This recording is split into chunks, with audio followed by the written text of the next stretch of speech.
Good morning, dear students. Dear students, today in English class we will do chapter number 24 in your English grammar book composition. बेटा आज हम अपनी English की class में आपकी grammar की बुक में से ही राइटिंग सेक्शन में कर रहे हैं। 24 चैप्टर है कॉम्पोजिशन। पिक्चर कॉम्पोजिशन भी कह सकते हैं आप इसको, कॉम्पोजिशन। तो सबसे पहले मैं आपको ये बता रही हूँ कि कॉम्पोजिशन होता क्या है बेटा। Composition means writing some sentences on a thing, person और ऑब्जेक्ट। कॉम्पोजिशन का मतलब होता है कि हम कोई भी किसी भी वस्तु, थिंग या किसी पर्सन या कोई भी हमें ऑब्जेक्ट दिया गया है या पिक्चर उसकी दी गई है तो हम उसके ऊपर कुछ सेंटेंसेस लिखते हैं।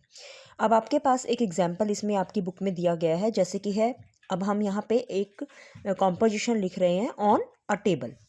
आपको एक टेबल की पिक्चर दी गई है तो हम उस टेबल की क्वालिटीज़, वो टेबल कैसे बनी है, किस चीज़ से बनी है, क्या यूज़ होता है, इसके ऊपर हम कुछ सेंटेंसेस लिखेंगे तो वो हमारा कॉम्पोजिशन में आ जाएगा। ठीक है।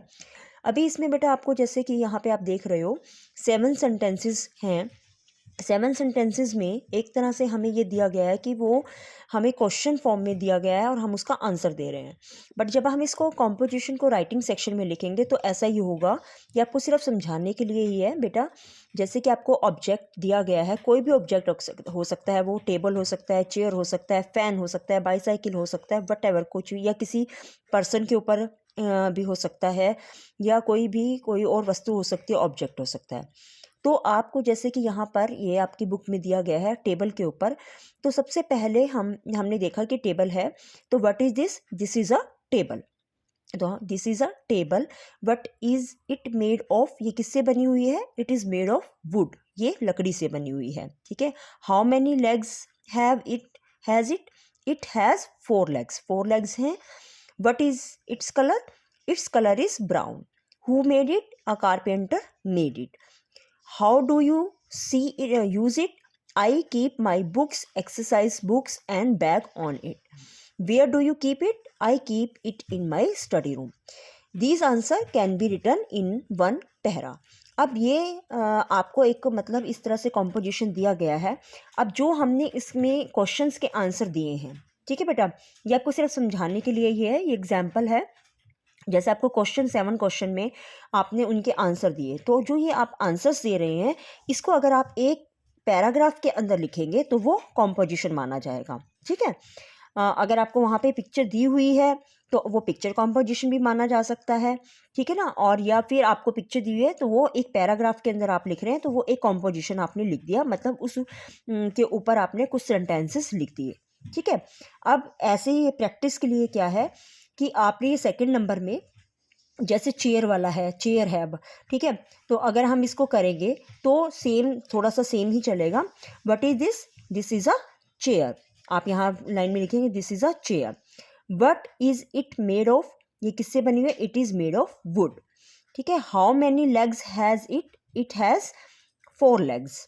What it is colour? It is its colour is brown. Who made it?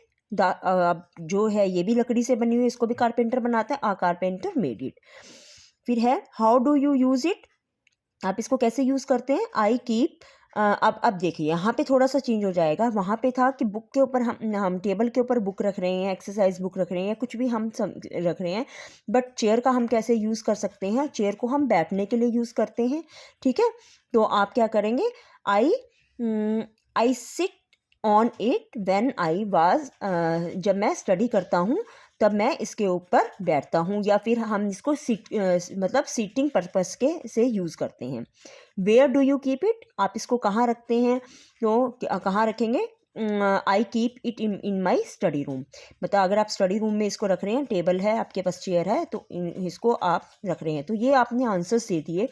अब आंसर्स देने के बाद इन आंसर्स को हम अपनी नोटबुक में हम एक पैरे में लिखेंगे।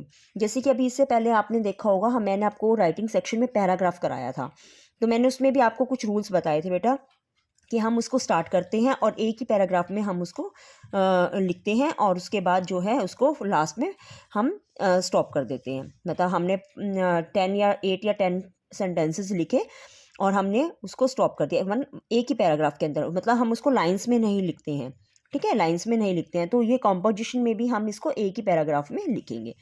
अब आपने क्या करना है फॉर प्रैक्टिस, अभी आज जो आज का काम है आपका, जैसे टेबल का मैंने आपको बताया है वैसे ही आपने ये सेकंड नंबर अ चेयर को अपनी ग्रामर की बुक में यहाँ पर ऐसे ही जैसे आंसर्स दिए गए हैं, जैसे मैंने आपको अभी बताया वैसे ही आपने इसको राइट डाउन करना है। उसके बाद इसको हम राइटिंग सेक्शन के अंदर अपनी नोटबुक में कैसे लिखेंगे ये मैं आपको जो है नेक्स्ट वीडियो में बता देती हूँ। Thank you, have a nice day.